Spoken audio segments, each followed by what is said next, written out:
Всем привет! И это мой канал «Русский язык по-казахски». Спасибо, что вы зашли на мой канал.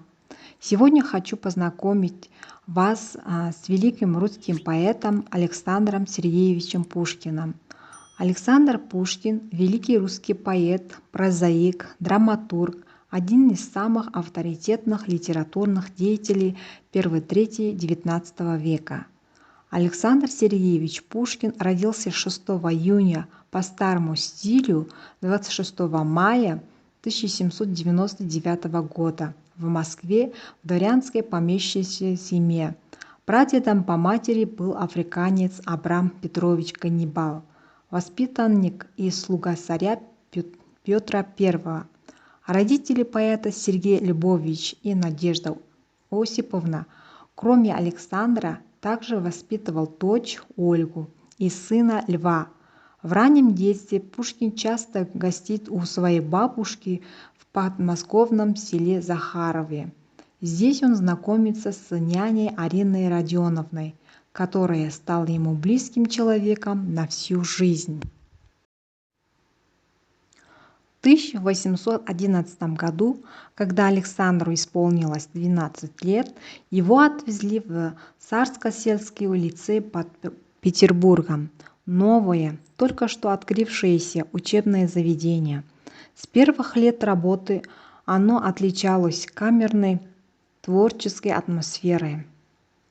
Многие из лицеистов пробовали писать стихи и прозу, издавали рукописные журналы. Впервые стихи Пушкина вышли в печать в 1814 году. В журнале «Вестник Европы» опубликовали его стихотворение «К другу-стихотворцу». В этом же году молодого поэта приняли в литературное общество «Арзамас». На экзамене и выпускном Пушкин с триумфом читал свои стихотворения «Воспоминания в царском селе» и «Безверие». В 1815 году он выпустился в чине колледжского секретаря 12 класса, затем переехал в Петербург и поступил в коллегию иностранных дел. Пушкин продолжает писать. В первые годы после окончания лицея выходит стихотворение «Деревня», «Домовому», «Чадаеву», «Ода волность». В его творчестве отразились идеи радикально настроенного после победы над Наполеоном общества, и царь Александр I распорядился отправить поэта в ссылку в Сибирь. Хлопотами друзей вместе с Сибири Пушкина в 1820 году сослали на юг. Поэму «Руслан и Людмила» он доработал уже на Кавказе. Несмотря на ссылку, в передвижениях поэт не был ограничен. Он жил в Крыму, Кишиневе, Киеве, Одессе. Впечатления этих лет нашли отражение в южных поэмах Пушкина: «Кавказский пленник», «Братья-разбойники», «Бахчисарайский фонтан», «Цыгане». В Кишиневе была написана поэма «Гаврилиада», а также в мае 1823 года начат роман в стихах Евгений Онегин. В июле 1823 года поэт был зачислен на службу к наместнику Новороссийского края графу Михаилу Воронцову. Отношения их по многим причинам не сложились. Через год за неосторожные высказывания в письме о религии Воронцов увольняет Пушкина. Поэт отправляется в новую ссылку, на этот раз в село Михайловское Псковской губернии, где было имение матери. Изначально Пушкин хотел избежать ссылки в Михайловское, но вскоре смирился. Красоты природы, обаяние древнепсковской земли, общение с крестьянами, с няней Ариной Родионовной – все это давало импульс творчеству поэта. В Михайловском было создано около 100 произведений поэта: трагедия Борис Годунов, поэма «Граф Нулин», стихотворение «Деревня», подражание Корану, «Пророк», Вахическая песня. Я помню чудное мгновение. Вновь я посетил деревенские главы романа Евгений Онегин. Смерть царя Александра I, восстание в Петербурге 14 декабря 1825 года, восход на престол Николая I изменили судьбу Пушкина. Новый царь разрешил поэту жить, где он захочет, но при этом объявил себя личным цензором Творца. Во второй половине 1820-х годов жизнь Пушкина усложняли обстоятельства. Обострилась борьба с цензурой. На поэта писали доносы. Его имя упоминалось в опасных политических расследованиях. Осенью 1830 года поэт приезжает в Нижегородское имение своего отца Болдина для вступления во владение ближлежащей деревни Кистенева. Холерные карантины задержали поэта на 3 месяца. Это время стало знаменитой Болдинской осенью, наивысшей точкой пушкинского творчества. Здесь он написал произведения: повести Белкина, маленькие трагедии, домик в Коломне, история села Горюхино, сказка о попе и о работнике его балде. Здесь же были написаны последние главы романа Евгений Онегин. Работу над романом Евгений Онегин Пушкин завершил в сентябре 1830 года. На его написание ушло 7 лет. За это время менялся не только сюжет произведения, но и сам автор. Если в первых главах чувствуется влияние романтизма, то позже Пушкин отказывается от односторонности романтической точки зрения. Поэт стремится представить своих героев реальными персонажами. В Евгении Онегина описываются всем известные места, бытовые подробности, упоминаются знаменитые современники, новые театральные веяния.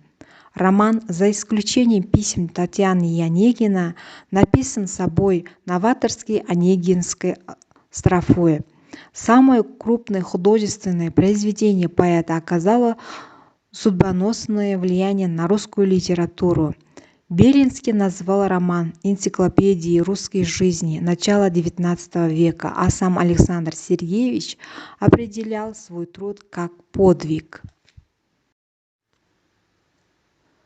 18 февраля 2 марта по старому стилю 1831 года произошло важное событие в личной жизни Пушкина.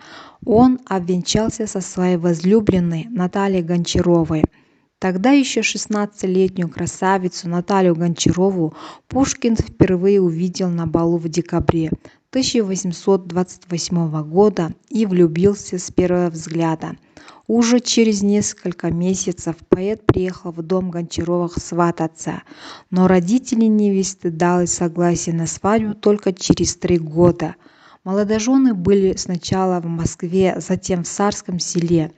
В мае 1832 года на свет появилась дочь Мария, а за следующие 4 года в семье родились еще 3 ребенка – Григорий, Наталья и Александр.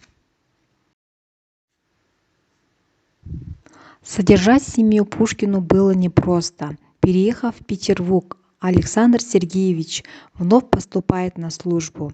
Одновременно он продолжает писать. Вышла в свет драма Борис Годунов, задуманное произведение Дубровский и история Пугачева. В 1833 году император пожаловал Александру Сергеевичу Пушкину камер-юнкерский титул. Это звание обычно давалось юношам, а поэту было уже 35 лет. Пушкин был глубоко оскорблен. Титул позволял поэту и Наталье Гончаровой присутствовать на императорских балах. Именно этого и добивался Николай I, питающий симпатию к молодой красавице. В это время Александр Сергеевич безуспешно пытался обеспечить себе доход. Он брал у государя суду за судой, опубликовал историю Пугачева, затем взялся за издание журнала «Современник», где печатались произведения Гоголя, Вяземского, Тургенева, Жуковского и самого Пушкина. Однако прибыли его проекты не принесли, а долг перед казной все возрастал. Последним крупным произведением Пушкина была повесть «Капитанская дочка». Она создавалась параллельно с историей Пугачева и была закончена в лицейскую годовщину 19 октября 1836 года. Других поводов для радости у Александра Сергеевича в этот год не было. Весной умерла его мать, и поэт тяжело переживал эту утрату. Далее до Пушкина дошли и сплетни, связанные с именем его жены и бароном Дантесом, который ухаживал за Натальей Николаевной, несмотря на ее статус замужней дамы. Первая дуэль стараниями друзей поэта была отменена, хотя Александр Сергеевич был готов с оружием в руках защищать честь своей жены, в верности которой не сомневался, но слухи не утихали, и вторая дуэль все же состоялась. Роковая встреча произошла 27 января 1837 года на Черной речке. Пуля, выпущенная Дантесом, попала в живот Пушкину. Для того времени ранение было смертельным. Александр Сергеевич прожил еще 2 дня. Он успел попросить императора взять на себя заботу о его семье. Исповедался священнику, попрощался с родными и скончался 29 января 10 февраля по новому стилю 1837 года. Интересные факты. Интересно, что будущий классик русской литературы помнил себя с возраста 4 лет. Вспоминая это время, Пушкин рассказывал, что, находясь на прогулке, он чувствовал колебания земли. Как раз в это время в Москве произошло последнее землетрясение. Тогда же, в раннем детстве, произошла первая краткая встреча Пушкина с Александром I.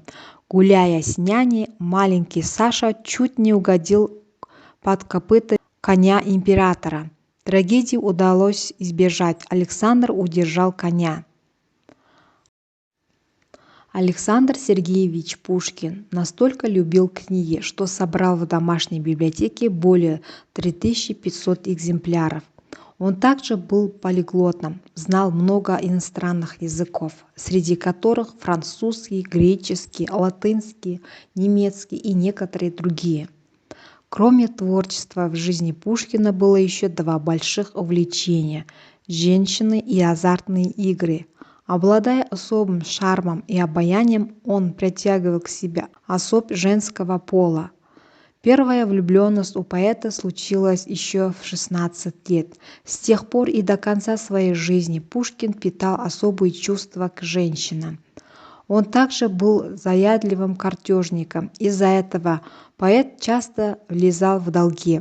Однако именно его любовь к картам и нужда в деньгах подстегивали Пушкина к написанию произведений, гонораром за которые он порою и гасил свои долги. Пушкин по своей натуре был человеком саркастичным. Его шутки и издевки над друзьями и современниками нередко приводили к дуэлям. Поэт участвовал в 2 десятках дуэлей. В большинстве поединков друзьям Александра Сергеевича удавалось помирить дуэлянтов. Первая дуэль произошла, когда Пушкин был еще лицеистом. Последняя, 29-я дуэль, оказалась для него роковой. Няня. Подруга дней моих суровых, голубка дряхляя моя, одна в глуши леса сосновых. Давно, давно ты ждешь меня. Ты под окном своей светлицы горюешь, будто на часах, и медлят поминутно спицы в твоих наморошенных руках. Глядишь в забытые вороты, на черный отдаленный путь. Тоска, предчувствия, заботы теснят твою всечасную грудь, то чудится тебе. Я помню чудное мгновение. Я помню чудное мгновение. Передо мной явилась ты, как мимолетное видение, как гений чистой красоты. В томлениях грусти безнадежной, в тревогах шумной суеты звучал мне долго голос нежный, и снились милые черты. Шли годы, бурь порыв мятежный рассеял прежние мечты, и я забыл твой голос нежный, твои небесные черты. В глуши, во мраке заточения тянулись тихо дни мои, без божества, без вдохновения, без слез, без жизни, без любви. В душе настало пробуждение, и вот опять явилась ты, как мимолетное видение, как гений чистой красоты. И сердце бьется в упоении, и для него воскресли вновь и божество, и вдохновение, и жизнь, и слезы, и любовь.